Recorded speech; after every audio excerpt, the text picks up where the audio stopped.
見到沙灘啦，見到魚排啦，再見到離遠嘅海岸，即係你會見到晒呢啲層次感，喺個半高空望落嚟真係好爽嘅感覺。呢一間 Kafue Condo Hotel 咧，亦都係喺我哋嘅潛水店清潛附近嘅啫。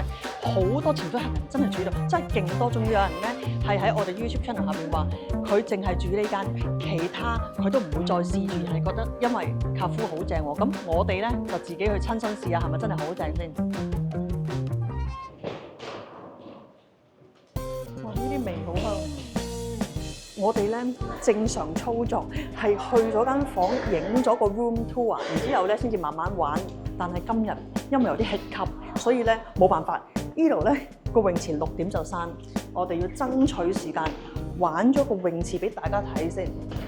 呢個酒店咧分開3棟㗎，然後咧有一棟咧 annex 咧搭咗出嚟，係要行停車場過去。但係佢上邊咧有個可以睇到海嘅 pool， 咁啊啱大人玩，所以咧我哋盡快上去咗先。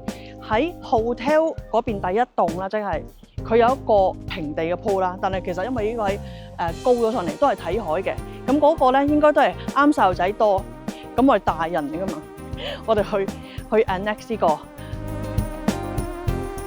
呢個係 vodka， 呢個係 gin， 我俾個 gin 你飲，因為我中意 vodka 多啲。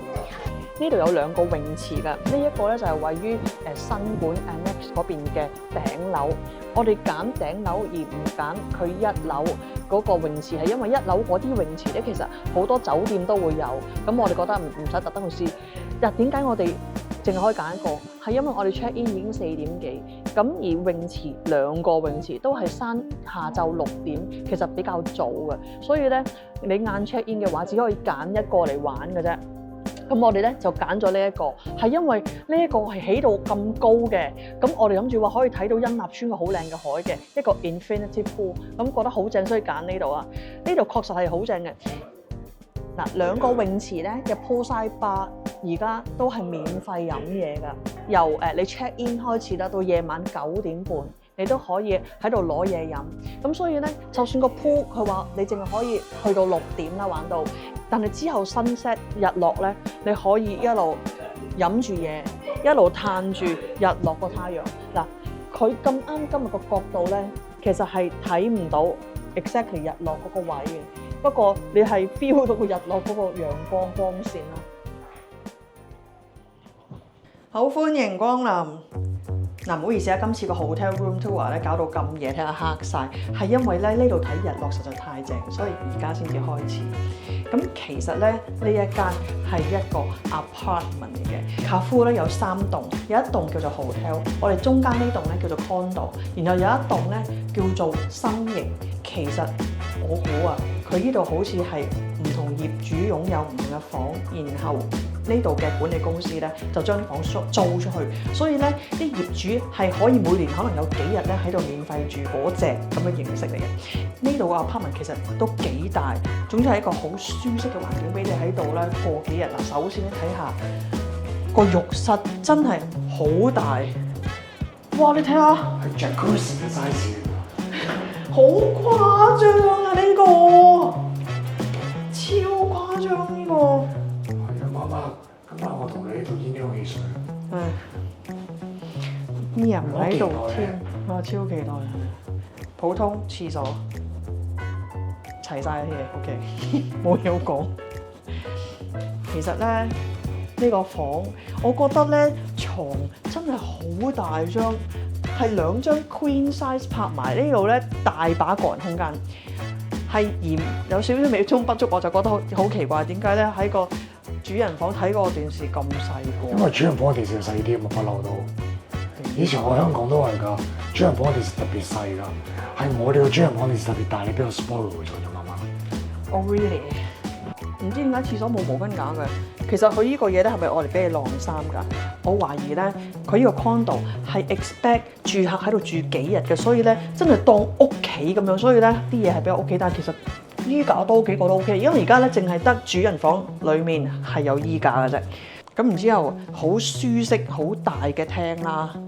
咁個電視都好大嘅，其實真係嗱。其實咧廚房方面咧都比較簡單嘅，因為主要得咖啡機啦、水煲啦、雪櫃啦、微波爐啦、洗衣機。跟住咧係可以喺個 tablet 上邊撳，你可以借飯煲，你可以借一啲煮食餐具咧，係可能好平咁300 yen 定點樣，但係個問題係，我懷疑係房型嘅問題。我哋嘅房型咧係冇一個煮食爐喺度嘅，所以咧你租嗰啲調理器具咧，佢叫都冇用嘅。你即有，所以係有啲房係可以煮食嘅，我相信。如果唔係，佢唔會俾你租成 set 嘅啦。我哋依間房啦，我哋呢個房型就唔可以好大龍鳳咁又喺度燒肉啊、火鍋啊咁就唔得噶啦，因為佢好寬敞啊，好舒服啊。我覺得可以喺佢嗰個 free drink bar 咧，佢開到9點半啊嘛，咁啊攞2杯嘢飲，翻嚟呢度慢慢喺度睇電視啊、傾偈啊咁樣去用仲爽。因為而家咧我哋咧去得多酒店咧，覺得其實嗰啲 free drink 係正，有一啲 lounge 舒服嘅坐得，同埋有一啲 lounge 咧係有好多 snacks 攞，咁所以咧你未必可以全部嘢拎翻去自己酒店房。如果淨得 drinks 嘅話咧，尤其是呢一個廳，其實我覺得係好舒服，燈光啦好舒服啦，電視又好大啦，咁喺度慢慢 hea 住飲嘢，可能自己買啲零食翻嚟咧，我呢度係一個好舒適，即係喺度度假嘅地方啦。然後因為頭先去睇過個日落，覺得呢個 apartment 咧係會令你覺得住一晚係唔夠皮、唔夠厚。可以嘅話，住2至3日，你真係就有一個沖繩度假 feel 咯。So far 嘅 impression， 坐咗喺出邊成粒鐘等日落，係覺得好開心啦。咁我哋當然要住咗一晚，先至有 final 嘅定奪啦。而家我哋去食一餐意大利餐先。大家有冇發覺今晚 Mia 唔喺度咧？今晚淨係得我同爹爹。你睇譬如呢個咧，你睇呢個，大家對比下。其實佢呢個 course 咧唔係貴嘅。呢一個魚，佢本身要收2800 yen， 佢呢度有得俾你揀，係唔使加錢嘅。咁即係你呢個嘢已經值2800 yen， 剩翻3000 yen 係其他嘢，係 not bad 咯啦。因為其他有好多千幾 yen 夾埋都咩㗎啦。個熟度係啱好㗎，控制到。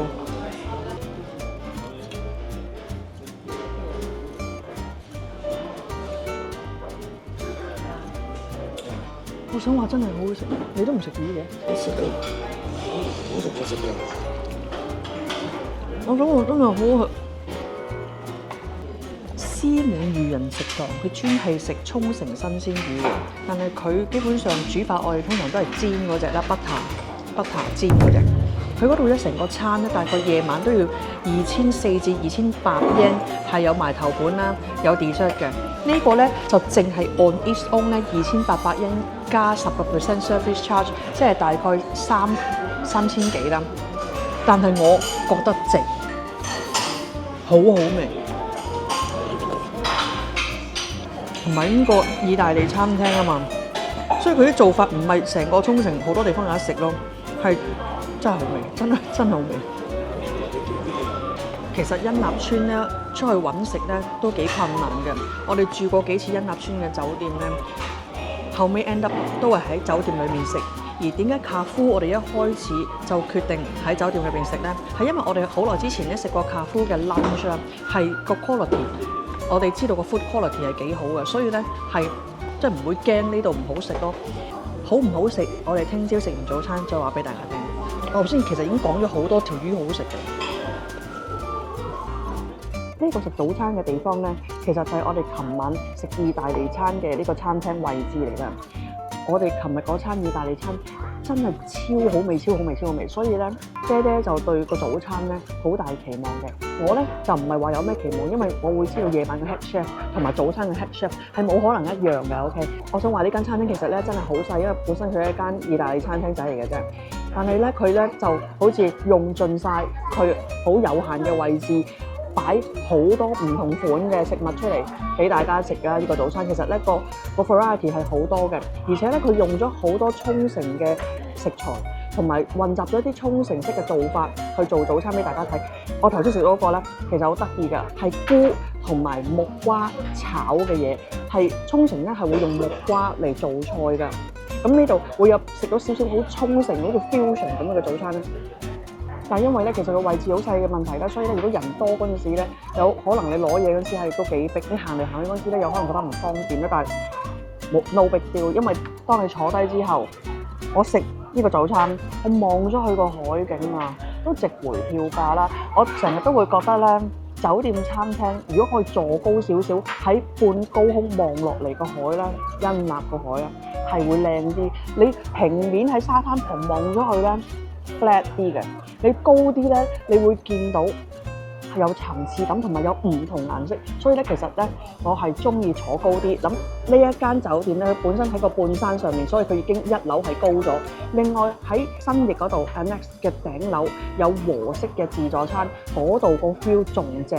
而我記得嗰度咧係唔係咁樣半露天嘅，佢係一間酒店係好長嘅玻璃，外邊就係海景，就唔係露天 feel 咯。呢度咧就係今日有啲好似秋風咁樣好爽啊！同埋咧，呢度2樓咧有個 Daily 嘅，好似外賣部咁樣嘅。如果大家你可能 join 咗好早嘅潛水活動啊，即係譬如你 join 咗我哋清潛嘅潛水活動啦，咁你要8點集合嘅話，你可以去到2樓嗰度 Daily 嗰度攞走早餐去食嘅喎。好啦，又到我哋 review 呢個評價嘅時間啦。首先又賣下廣告先，大家可以睇到呢一條片咧，係要多謝我哋嘅鋪頭，我哋嘅清潛呢間潛水鋪，就係喺恩納呢度落少少嘅地方。我哋咧有做浮潛啦、體驗潛水啦，同埋持證潛水。持證潛水我哋會去好多唔同嘅地方嘅，大家記得上我哋嘅網站睇啊 bestdiveokinawa.com 只此一家嚇。其實呢一間酒店 Carrefour 咧，如果你價錢當下啱咧，唔使諗啦，就 book 啦。我哋就比較建議係2人嚟，即係 couple 啦。點解咧？一陣會講落去。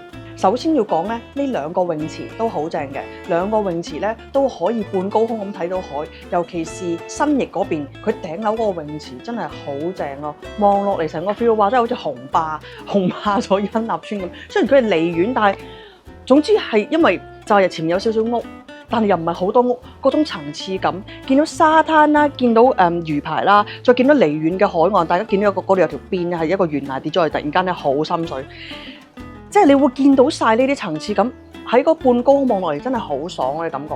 佢喺2樓嗰個泳池旁邊有一個係溫水嘅，又係好舒服，又係睇到海，望落去又有啲椰樹咁樣咧，有少少好似去咗夏威夷咁 feel 咁，真係自己呃自己啦。OK。其實美中不足咧，泳池就係太早閂門啦。佢哋而家6點就閂，但係咧個夕陽基本上去到7點幾先至落嘅，所以咧基本上你冇辦法喺個泳池度一路浸啊，或一路玩去睇夕陽咯。就好似咧舊時咧Carrefour係 sell 呢樣嘢嘅，咁可能因為疫情嘅關係啦，令到人手一路都係慢性不足，一路都係冇好過，咁所以咧佢哋唯有將嗰個泳池時間提早到去到下晝6點就要收工啦。咁但係後尾咧，我哋發覺有一個好處，因為佢哋而家提供一個咧 free flow 嘅 drink bar，而裏邊咧係有 alcohol 可以自己加，即係可能 vodka 啊、gin 啊都可以自己加落去。咁果汁當然有啦。咁係任飲到9點半。我哋發覺咧拎翻嚟自己酒店房，喺個陽台嗰度坐喺度，一路飲嘢，一路睇日落咧，係仲正。點解咧？呢個 private view 係得你自己喺度，你唔會見到有第啲客人啦，所以係個感覺係好私人空間之餘，但係你個海好靚，然之後有嘢飲，慢慢睇住個日落咧，係一種享受嚟嘅。對我嚟講咧，係享受過浸住水去睇，因為我中意乾啲，然之後飲嘢嗰種 hea 法去享受，所以咧我好中意嗰張床。仲有第2嘅美中不足啦，唔係淨係唯一嘅，就係呢度冇大浴場咯。咁但係 instead 佢喺間房裏面有個超級大嘅浴槽，有個 bathtub，個 bathtub 咧係俾你兩邊頭咁樣坐喺度，係足2個人嘅位，係唔使逼。我哋住過咁多間酒店，呢一個浴室裏面嗰個 bathtub 係最大、最寬敞、最舒服嘅，所以咧大可翻到嚟酒店房之後開水喺度浸浴，好正真。我覺得你呢個去到夏天，你間房開冷氣㗎嘛，咁你喺裏邊浸完浴出嚟，你都係涼，所以咧其實冇關係嘅，你全年都可以做呢樣嘢。嗱，大家睇一睇咧，其實間房真係好乾淨，佢每一個角落咧係見唔到塵，你踩落去任何地方咧，亦都覺得超乾淨，甚至乎呢個露台你見到真係咧，連露台都一塵不染咧，好 amazing 咯！即係佢哋嘅 housekeeping 係做得超好，超好，呢個係要超級讚。乾淨係真係好重要咯。住咗咁多間酒店咧，其實我哋咧頭一位咧，我同爹爹都係 Storyline 嘅，就喺賴場度。但係咧呢一間酒店同 Storyline 比嘅話咧，係唔同嘅享受方式咯。如果俾我咧，呢一間好似 apartment 咁嘅地方，我會覺得住2晚先夠咯，因為你會覺得喺依度去慢慢享受慢活嗰個感覺，個海喺你前面係好開揚，係仲要係好靚。大家睇下顏色，根本唔使再講點解好靚，咩叫好靚，就係咁靚。而 Storyline 其實個騎樓望出嚟咧係差好遠。其實你啲 ocean view 咧係啊，一路沿住恩納村咧，其實間間都係望住個海，但係其實角度啦、高度啦都各有不同，其實各有特色嘅。我係好中意呢一個景，係呢一間酒店嘅呢一個景咯，我好中意。咁但係咧，所有酒店咧都冇完美噶嘛。咁呢度咧有啲乜嘢唔好咧？就係佢個 WiFi 咧係超級唔穩定。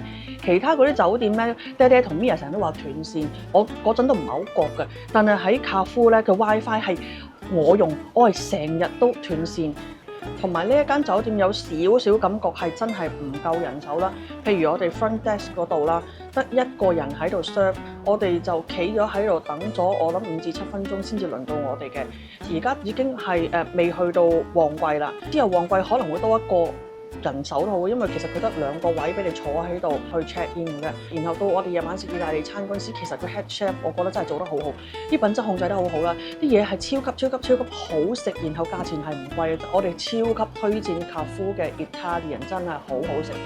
只不過係又係人手 hall staff 嘅人手唔夠啦，樓面啊，所以咧我叫唔該嗰隻啦。然後咧佢好話等陣，然之後等完陣之後佢係冇翻嚟，咁會有啲咁嘅情況發生啦。咁但係 generally 嘅啲 staff 咧係好有禮貌嘅，只不過咧係唔係好夠 attentive 啦。某一啲可能員工比較新啊，但係佢哋起碼對客人係好有禮貌嘅，好有耐性嘅，呢個係都要讚。另外咧要提醒咧消費者一樣嘢就係咧，其實咧嗰個咧好似浴室咁樣嘅 building 咧係佢哋嘅 beach house 嚟嘅，係卡夫嘅 beach house。你係可以行出去行，經過嗰個有道好似有個斑馬線嘅物體，你可以過對面。但係咧，爹爹見到好多人咧就係一飆到出去咧就即刻過馬路，但係其實大家睇下呢條路係彎嘅，嗰度有車衝埋嚟嘅話咧係超級危險嘅，你睇唔到㗎，你係睇唔到嗰度有車嚟嘅真係。所以咧大家去 beach house 去出邊個沙灘玩嗰陣時咧，要小心啲啦。好啦，咁我就解釋下點解我會覺得咧呢間酒店係適合2個人嚟嘅，係因為咧佢好多設施咧，我係覺得係放打卡為主，尤其是2個泳池其實 size 好細咧，佢俾好長嘅邊地，後邊我嚟擺個海做背景嘅，所以咧係打卡位多，佢唔係真係主力俾你喺度游水咯。然後有啲 jacuzzi 啊嗰啲咧都係好似俾大人咁啦。跟手咧就係個房裡面嗰個浴池，基本上咧佢係 build for 2個人一齊浸嘅，所以我覺得佢最初係諗住俾夫妻啊 couple 去用呢一啲設施嘅。如果帶小朋友嚟咧，就會覺得有少少美中不足咯，因為泳池唔大啦。然後咧，如果你需要去沙灘玩嘅話咧，都要行一段路嘅。所以咧，帶小朋友又唔想行咁遠嘅話咧，你就要接受佢嗰2個泳池真係玩一下水就可能上水，因為佢又冇得話係咁俾你浮啊嗰啲，就咁轉。而家有啲泳池咧可以係跟住佢嗰啲水咧會喐咁 flow 嗰啲咧，會係咁轉，咁嗰啲好適合小朋友。但因為始終咧佢價錢唔係好貴啦，房間又好大啦，所以咧呢度亦都會有好多人係帶小朋友嚟，然之後啲小朋友真係可能我見到有啲好多係0歲去到5歲嗰堆係好多嘅，咁可能係因為價錢10位都我估計，咁所以你哋嚟到嗰陣時咧都會見到好多小朋友，尤其是夏天啦。而呢間酒店咧，我哋嘅潛水客人咧係經常住，因為一來好近我哋鋪頭之餘啦，佢呢度個景靚啦，設施好，全部嗰啲你覺得所有嘢都好平均。基本上我哋亦都有人喺 YouTube 嗰度話，佢住過一次卡夫之後咧，冇再住其他酒店，佢唔想再試，因為佢已經試到間佢好滿意嘅。我會明白佢點解會有呢一個 decision 係唔會再住第二間咯。係好有理由嘅。如果你唔想嚟到先知道你想去嘅鋪頭已經執咗笠，咁就快啲訂閱我哋 OK Family，記得撳埋旁邊個鐘仔啊！